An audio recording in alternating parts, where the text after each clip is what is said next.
बलौदाबाजार जिले में झोलाछाप डॉक्टर के क्लिनिक में गर्भवती महिला की संदिग्ध मौत का मामला सामने आया है। 4 महीने की गर्भवती इंदु साहू सर्दी खांसी का इलाज कराने गांव के एक बिना डिग्री वाले डॉक्टर के पास गई थी। आरोप है कि इंजेक्शन लगने के बाद उसकी तबीयत अचानक बिगड़ गई, उल्टियाँ शुरू हुई और वह बेहोश हो गई। उसे सामुदायिक स्वास्थ्य केंद्र पलारी ले जाया गया, जहां डॉक्टरों ने मृत घोषित कर दिया।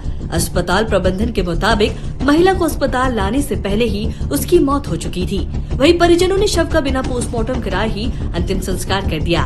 इसकी कहीं कोई शिकायत भी नहीं की गई। प्रत्यक्षदर्शियों के मुताबिक महिला के इंजेक्शन लगाने के बाद तबीयत बिगड़ी, उल्टियाँ होने लगी और वह अचेत हो गई, लेकिन कैमरे पर कोई बोलने तैयार नहीं है।